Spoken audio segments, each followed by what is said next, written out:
Senator McKinney.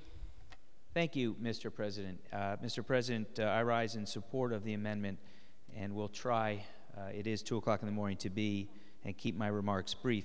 Mr. President, first let me just address a couple of reactions to my colleague Senator Franzo's remarks. First is someone who came to this issue recently.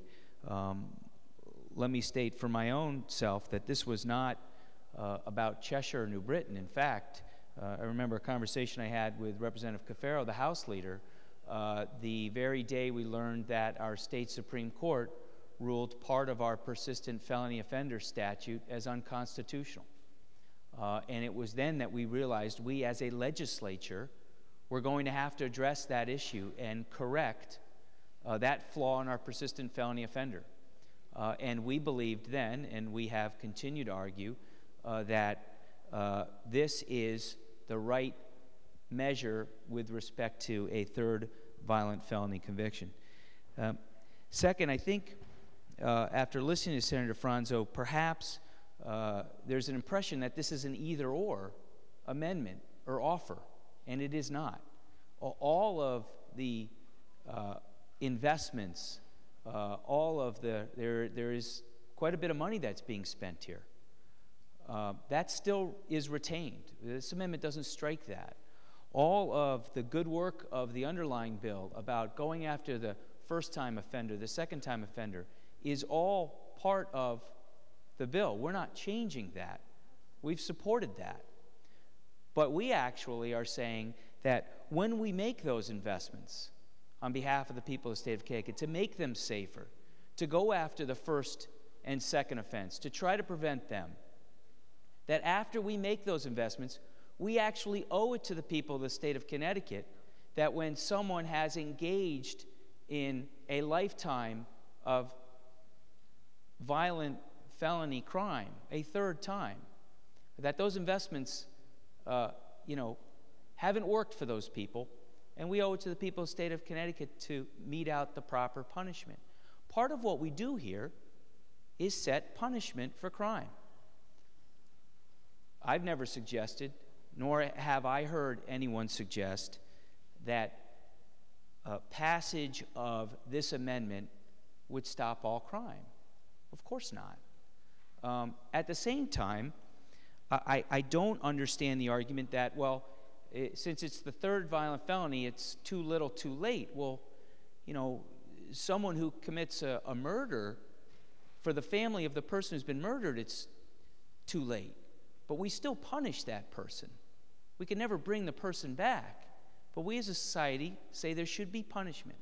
So this is a debate about what you think the proper punishment should be when someone has been convicted of their third violent felony.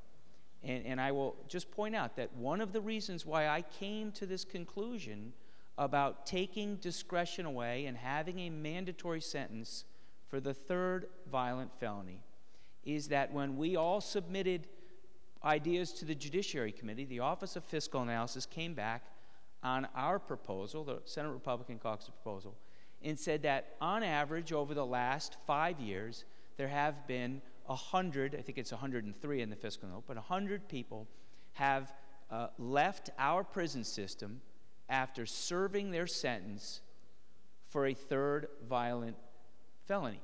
So people were leaving prisons, they had been charged with a felony, sent to jail, and it was their third violent felony. The average sentence for those people leaving was 7.9 years.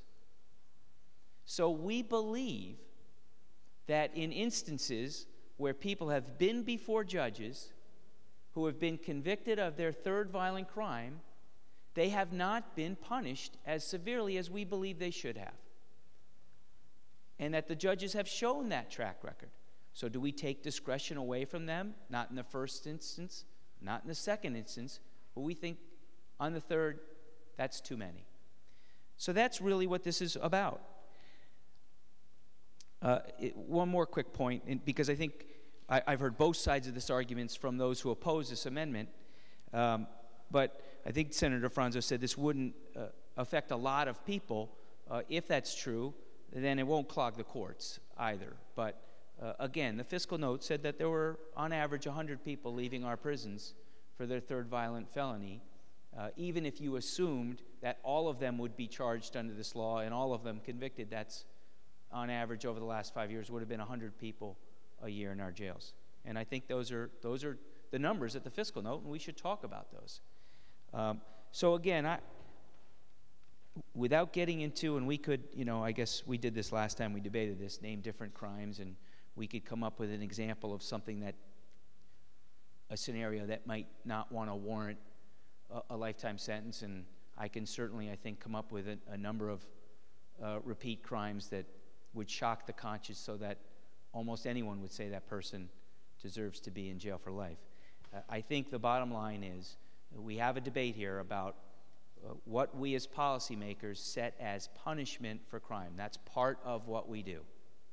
We set punishment on behalf of the people of the state of Connecticut, which hopefully is reflective of what the people want. I believe this is, but I certainly don't believe it's unanimous out there in Connecticut as to what the right answer is.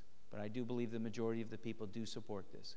So again, the message simply is this, that there's a lot of good stuff in this underlying bill, but we believe that allowing a judge to set a punishment of anywhere from maybe it's 3 years to life is too much leeway, and that the evidence is that in the past people have not been as seriously punished as they should have. So if it's a violent felony, if it's your third violent felony, you've lost the opportunity to plead with the judge for that discretion, and you will spend the rest of your life in jail. That's what I think is the proper punishment, and because I believe so, I am going to vote for the amendment. Thank you, Mr. President. Thanks, Senator McKinney.